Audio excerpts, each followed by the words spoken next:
Welcome back to the Illuminated Path. This is episode 58. Today is a live coaching call with Cindy. In this coaching call, we talk a lot about Cindy's relationship with herself, and we talk about a lot of struggles that she had growing up and how those are still affecting her today. So that leads me to talk to her about how she can work on her inner child and how this is a healing journey that she can really start to go on to help herself through this.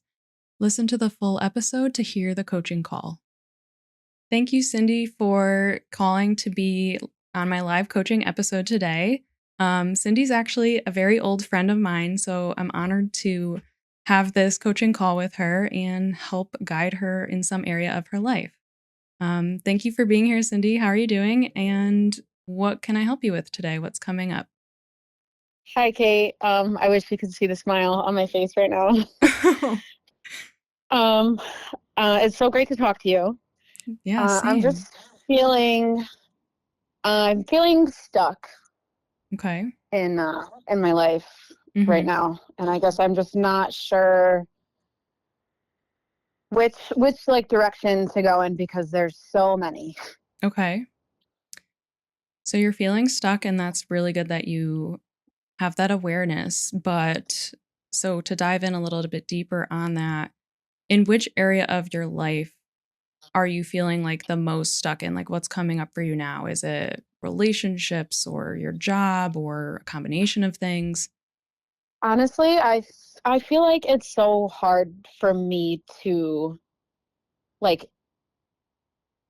decipher and determine like where the boundary lies for each of those things because I feel like as a human, as a person, Hmm. everything is cohesive. Like one thing affects the other. You know what I mean? Yeah, absolutely. So So that, I feel like if one thing is out of alignment, then just so happens that another thing comes out of alignment, and I just feel like it's just a domino effect. yeah, no, that can absolutely be the case. So I guess then sounds like it's kind of multiple things, right? Yeah, yeah, Um, definitely multiple things. okay. What, where in One of your them is definitely sorry. No, go ahead. Tell me what you were gonna say. I was just gonna break it down basically, I guess, into the categories that you described earlier. Yeah. Like relationship. Yeah, relationship is definitely one of them. Okay. But then also there's like an umbrella of relationships, right? Like there's romantic relationship, there's family relationship, there's friendship relationships, et Mm-hmm. cetera, et cetera. Okay. Um, okay, so relationships is one branch, we'll say, and then another is financial. Yeah. It's rough out here. Um, and then also, which like ties into financial, occupation, profession, purpose. Yeah. Absolutely. Okay. So do you So feel I like think those are the three major like branches yeah. that I'm struggling with right now. Okay. And we may kind of tie things in with one another, but is there one that is pulling you to talk about it to dive a little bit deeper? Like what comes to mind that you might want to uncover with me? I think relationships in general is the biggest thing that I guess struggle with. Okay. So what is happening that is a struggle for you? Because you kind of mentioned all types of relationships, right? So do you Hmm. what's kind of going on in your life that you're struggling with your relationships? One relationship that I failed to mention, Mm. Kate, is your relationship with yourself. Yeah. Oh, yeah, absolutely. And I was going to get there I for sure. I mean, honestly, I guess that is the one that I'm struggling with the most. Okay. Like at the end of the day, if I or you or we really want to like break it down, Mhm. I mean, I feel lonely. Okay. I feel like I have like sorry. That's okay. Take your time.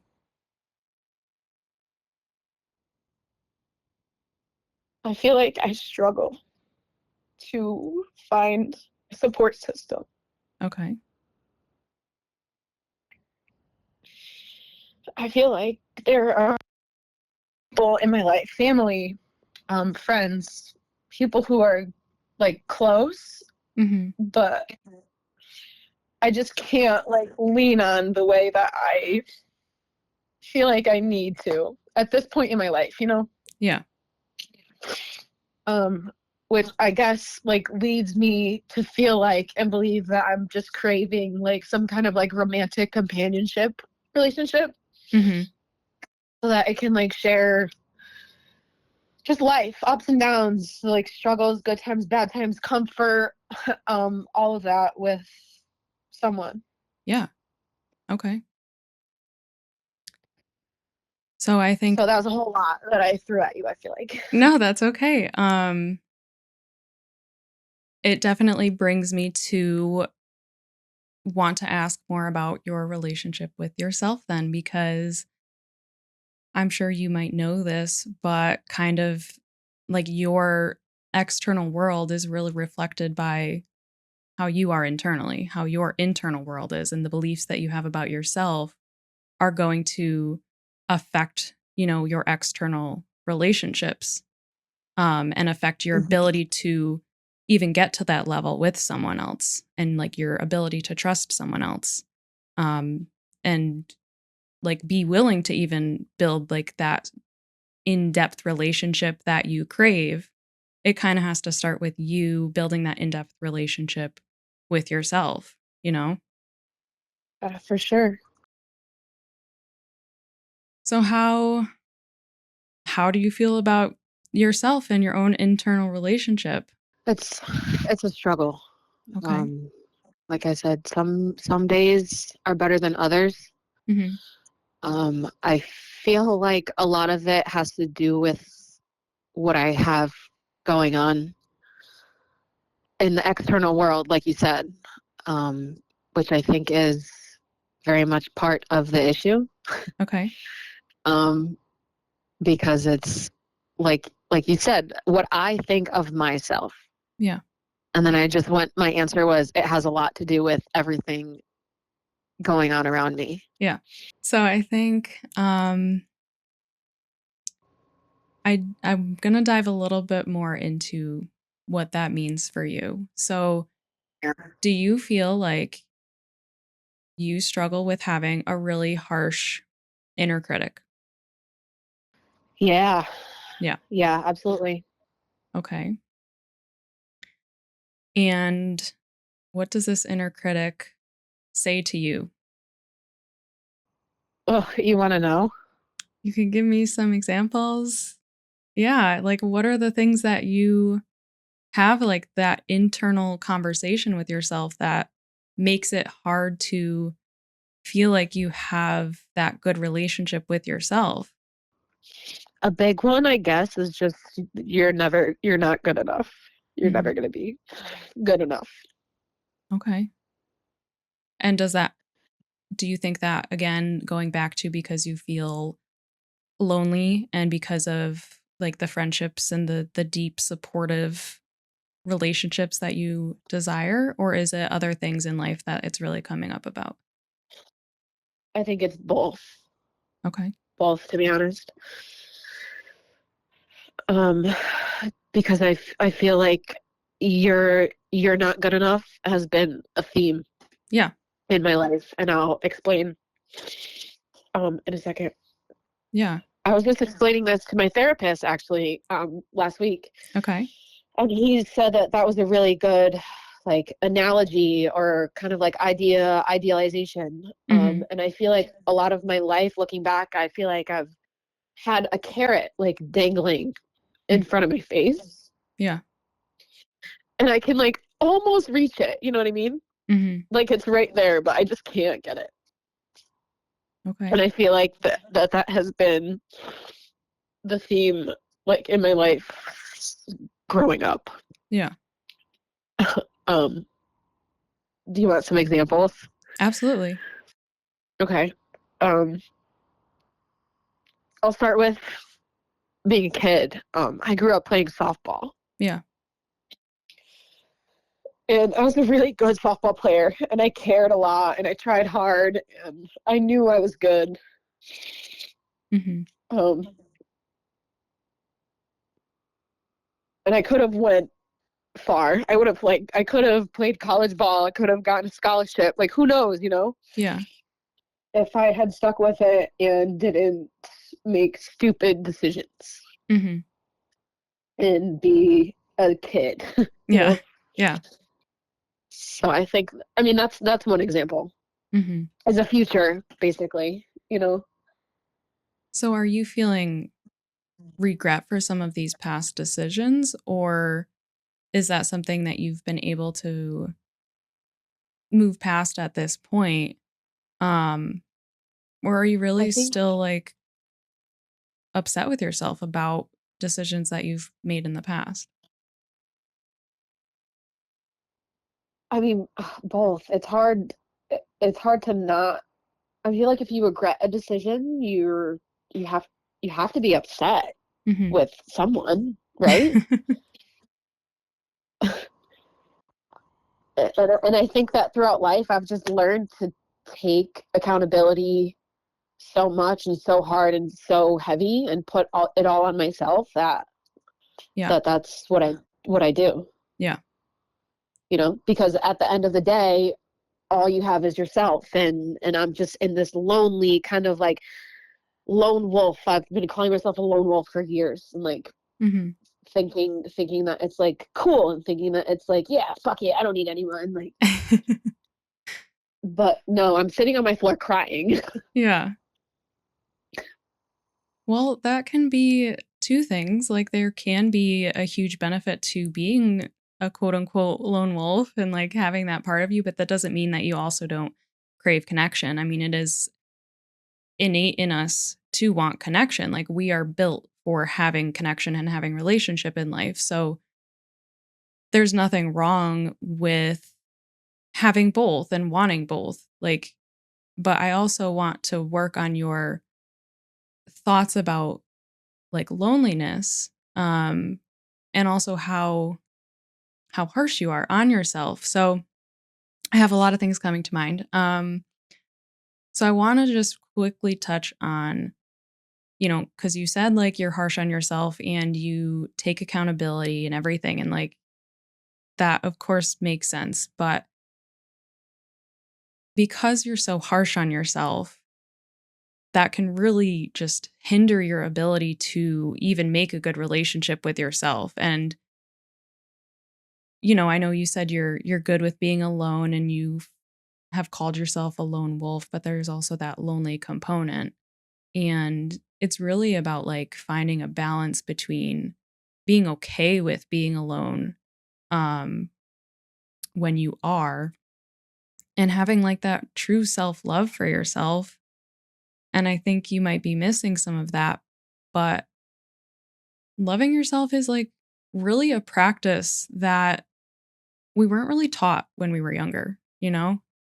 Um, and if you think back in your life and think about like the ways that maybe you were rewarded, like, do you kind of feel like you weren't told as a child, like, you're good enough, just for being you? Or was it more contingent on like when you did something good in sports, in school, or whatever it may be? So it was always contingent on you doing something rather than just being you.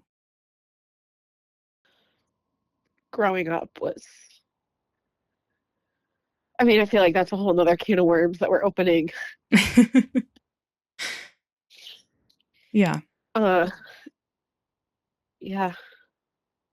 So almost always what we are struggling with today has a lot to do with the beliefs that we formed when we were really young.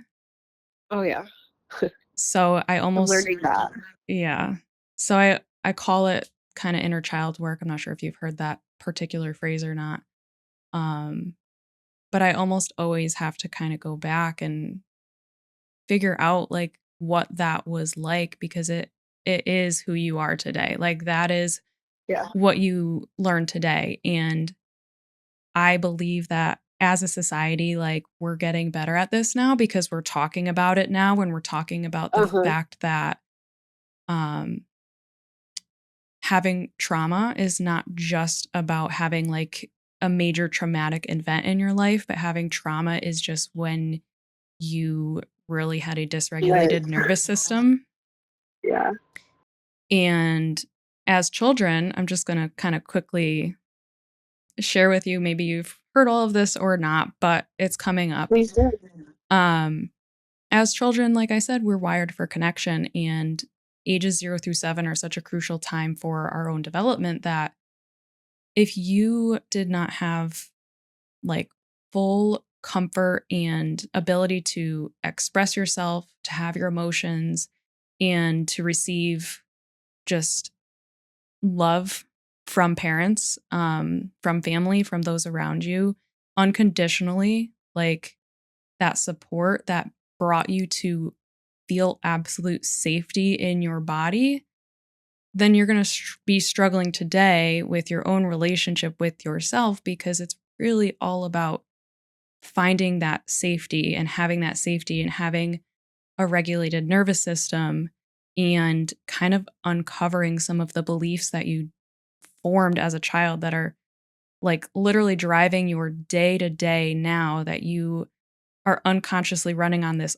autopilot of life, having these beliefs come in without even actually realizing that that's kind of what's happening, and that you're running on a program that you didn't necessarily choose or create for yourself. So I just said a lot of things. So any of that kind of like makes sense to you, or Oh my any God, Kate, you're literally hitting home right now. I had to put my phone on mute because I'm bawling my eyes out over here, relating to everything that you're saying. Yeah. Yeah. Yeah. My childhood was not ideal. Mm-hmm. Um, I grew up, I guess, with a single mother and my two sisters. Mm-hmm. That is until she got remarried. Yeah. And then I'll backtrack a little bit to my father. Yeah. My parents obviously were together when they had me, and my younger sister. They divorced when I was about 8 in third grade. Okay. And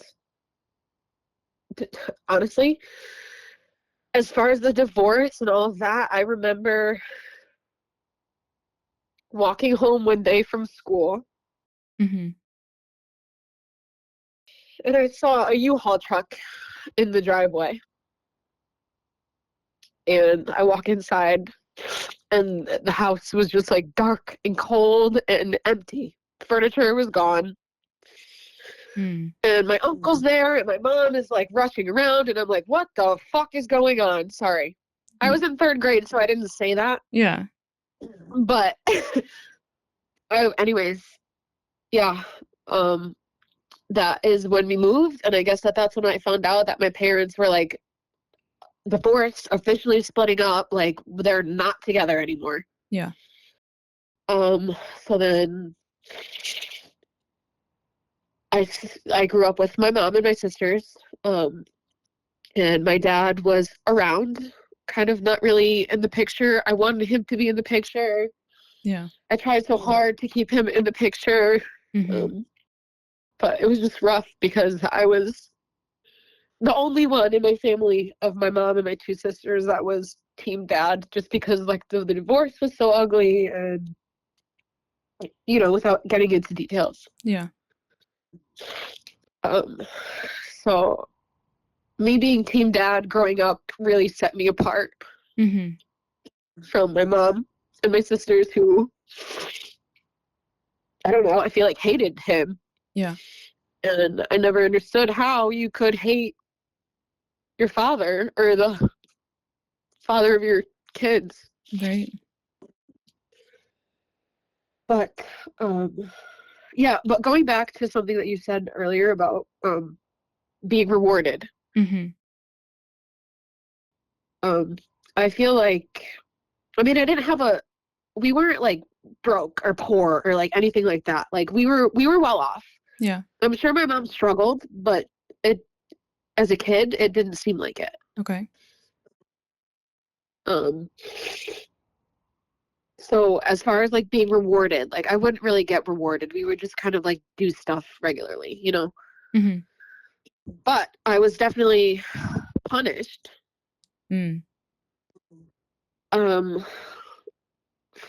for being a kid, making stupid decisions, stupid kind of reckless decisions. Yeah.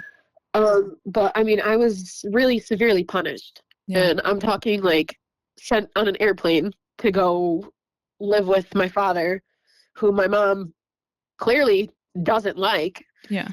um, in Florida for weeks at a time. I mean, at one point, she took me out of school for 2 weeks and sent me on a plane, and I just like was out of school and just living with my dad, who was a great, loving, affectionate father, but just not a motivated person, I Yeah. guess. Okay. Um, so yeah, she took me out of school to go spend time with him, knowing this about him, yada yada yada, you know. Mm-hmm. So that really, I don't know, I guess obviously left a mark. Absolutely. Um, the fact that, you were only 8 years old when your parents divorced is like divorce is already hard enough on any child.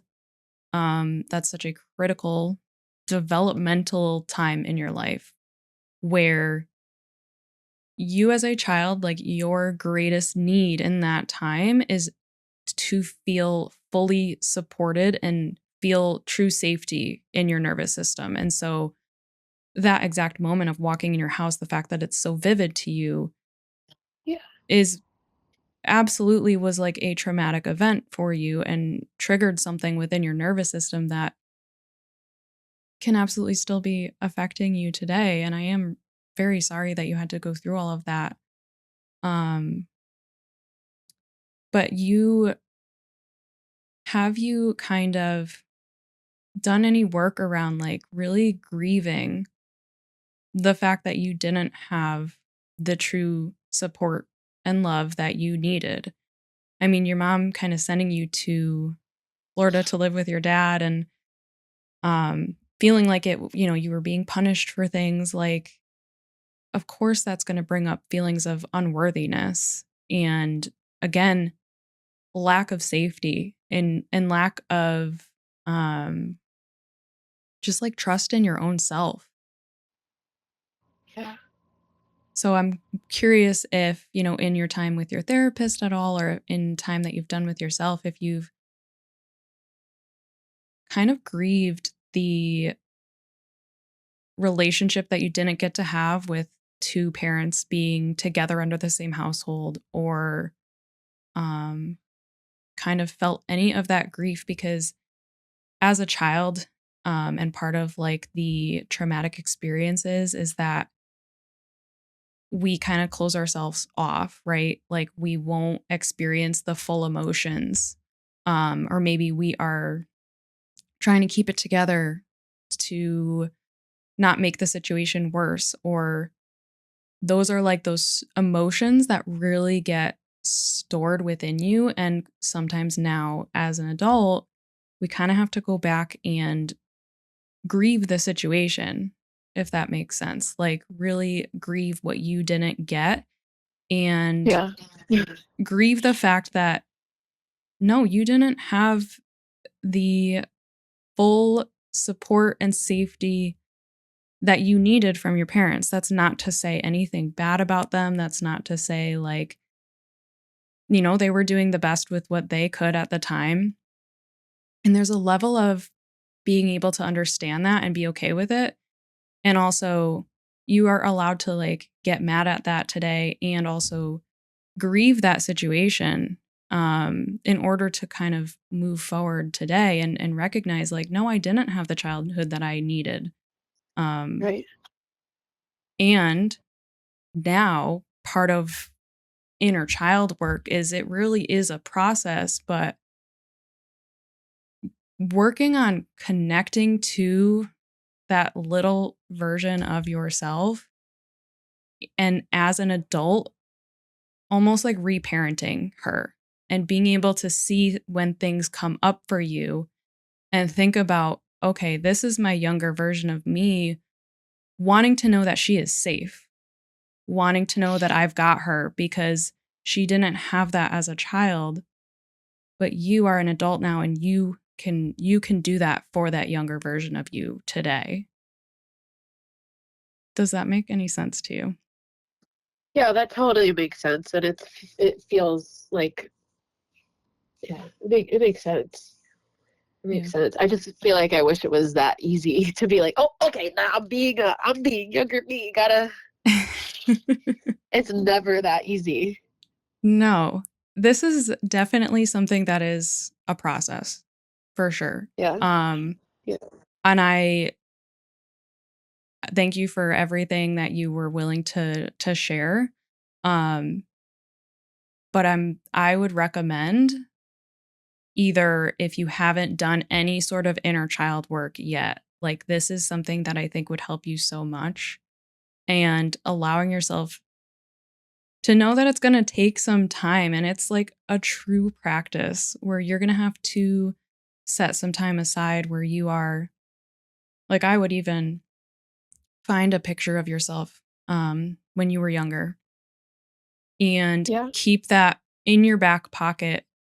And when you find like that harsh inner critic coming up, or when you find yourself feeling lonely, like being able to kind of really sit down, ground yourself, put your hand on your heart, take some deep breaths and slow yourself down and talk to her.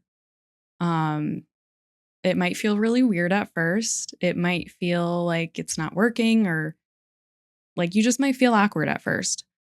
But this is, I really think that if you can make some time in your life to start to connect with that younger version of yourself and tell her everything is okay now, tell her that you are safe, tell her that you've got her back no matter what, like really talking to, as if it was like as if you were talking to a child from your adult self who has been through a lot, but knows that you can get through whatever it is, and that you really have her back, and that you're so sorry that she didn't get the love and safety and connection that she so needed when she was younger, but you can do that for her today. It's really like talking to yourself and then talking to just a past younger version of yourself. Can be a lot of work. I'm not saying it's like a quick fix, but it is really a way to start healing that inner relationship with yourself and creating more safety in yourself. yeah. How does any of that feel or sound? It sounds really nice, motivating. Like I said, it sounds like I want to do that. Okay. I Um, actually have a picture of myself by my bed on my bedside table. okay. So, Um, but it's just because I put it there and I never moved it. well, maybe it's there for a reason. Maybe you didn't move it because for some reason subconsciously you knew this was going to come up. There are a few different practices that I can recommend to you to kind of start with. Um, Sure. One, I have a quick meditation. I can absolutely send it to you after this. It's not a meditation that I created, but it's one that I have used many times. And that's Okay. really just to help you settle in and try to make that like connection with that younger version of yourself. And it's something, again, that I would recommend you repeat um, until it feels a little bit more natural. There are two Okay. practices that I kind of recommend people to try. So I would love for you to give them a shot. Um, the first one is kind of writing to yourself, and writing with like your left hand. Oh um, God. I know it's going to feel weird, but it kind of allows you to make that differentiation between like you're not being yourself currently. So don't worry about how messy it is, but just writing That's cool. as you are a child, like thinking about Yeah. how you felt back then, writing a letter to yourself now.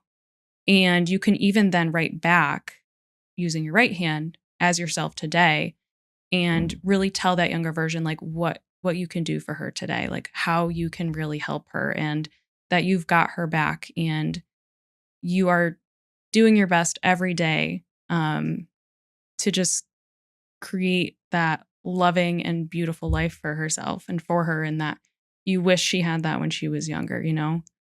Yeah. If you Love don't that. if you don't want to write, another interesting one, again, I didn't make this up, but I've taken it from other coaches and have found it to be really incredible. It's called like an empty chair process where you Mhm. are kind of doing something similar, but you're not writing. You are having two chairs facing each other, and you actually sit in one chair and act again like from your inner child, younger version of yourself, and have a conversation with older you. And you actually switch between the chairs and have a conversation as yourself today and as yourself back then. And the purpose, I know it might sound funny, but I would love for you to give it a try and let me know how it feels, how it goes for you. And this is something that like it wouldn't be a one-time thing. Mhm. It'd be something to keep trying and when things come up, being able to recognize like, oh, this is my inner hurt child. How can I help her? How can I comfort her? And having that conversation between younger you explaining her explaining what she's scared of, almost always like but behind a lot of the feelings and emotions that are coming up is fear. So being vulnerable to share that as the younger version of you with the current version of you and then your current version of you really just offering love, offering compassion to that younger version of her and letting her know like I've got you now, we're safe. um and a lot of that can start to heal that nervous system, heal that inner critic, because that's what's really coming through is that hurt younger version of you that didn't get what you so needed to like really thrive. Like when you don't get that full connection and that full safety that you needed, it can really affect just like your development in life. And so now we get to, as adults, work on healing that past part. And it's a little bit of a process, but um, I definitely think that that would be really helpful for you. Yeah, I would love if you could send whatever you have Yeah, to share. absolutely. I will send everything over to you and I will check in with you and see how you're liking them. So, give you a little bit of accountability. Yeah, I would love that. Okay. And it would be nice to actually stay in touch. I know. I would love that too. All right, Cindy. Um, Thank you so much for your willingness to be so vulnerable and just open to sharing. I know it's a short call, so I'm sure there's so much more that we could dive into, but really and truly thank you for sharing what you shared. And I hope that giving you a few things to try, some like tangible action items of activities to start doing, can start to really help you work on healing this part of yourself. Thank you, Kate. Thank you for the space and Absolutely. the opportunity You're so to welcome. share, connect, and just heal. You're, Thank you. you're so welcome.